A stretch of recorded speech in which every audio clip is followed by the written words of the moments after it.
I'm Kelly Anelli. I'm the Director of Member Organization Services at the Connecticut Coalition Against Domestic Violence. Last year alone, 1,200 children stayed in our safe houses. 69% of the children were 6 years or younger, and 15.5 million children throughout the United States are exposed to domestic violence every year. Children can be exposed multiple ways. They can see the violence, they can hear the violence, and they can feel the violence. By hearing the violence, they may hear their caregivers or their parents arguing downstairs or in front of them. Children can also feel the violence by being affected in the middle of a physical fight. They can feel it emotionally, which will affect them. They can also see the after effects of physical violence, where the non-offending parent may have an injury as well. We see different behaviors in children through their different ages. So infants and even in the womb children are affected. This may cause failure to thrive, sleep deprivation, attachment issues. While in the womb, an infant may be injured if there's physical violence.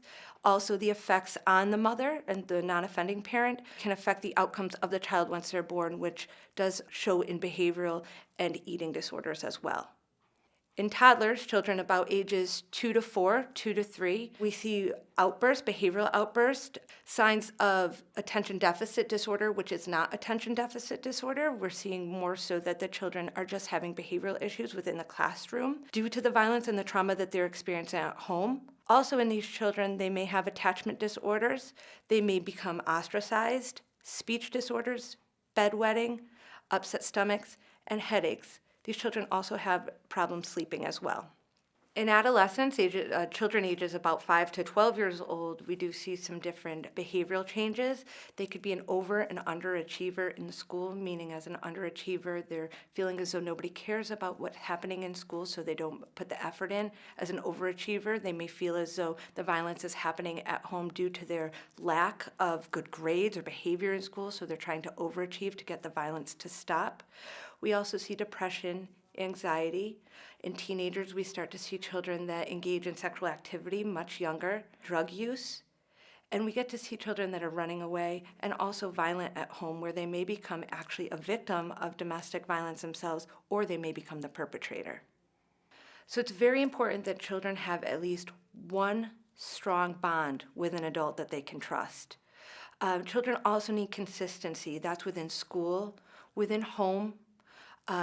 Possibly they're involved in any sort of outside support group. That could be sports, that can also be church, or it can be an ethnic or cultural organization that their family is involved in. Children are also very resilient, but they need to be told that the violence is not their fault. And this happens to other families as well. It's not just their family. And they need to be supported with their ambivalent feelings towards their offending parent, because ultimately children still do love both their parents and they need to understand what is going on.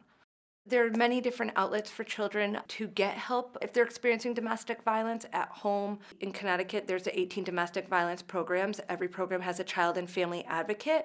They offer individual counseling and group counseling, and those are before and after hours. There's multiple camps and different resources. Women that are experiencing domestic violence while they're pregnant can certainly reach out to their OBGYN.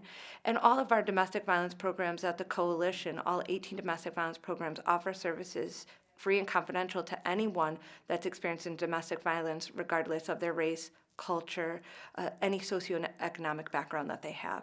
Training is key. Training for advocates, training for healthcare professionals, mental health professionals, training for anyone that's working with children, home visitors, understanding the signs of domestic violence in the home and providing resources, because obviously younger children cannot seek out services themselves. There's resources within the school systems, which is key for individuals to understand, so that children can get out of that situation and maybe find that one person that's going to help them and reach out to the family as well.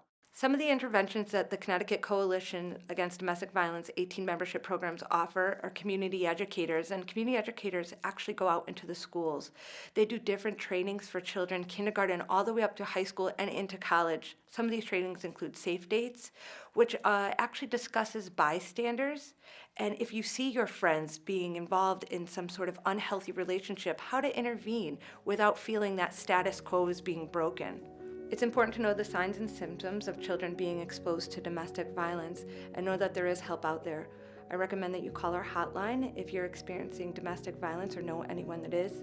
You are an integral part in keeping our children and families safe.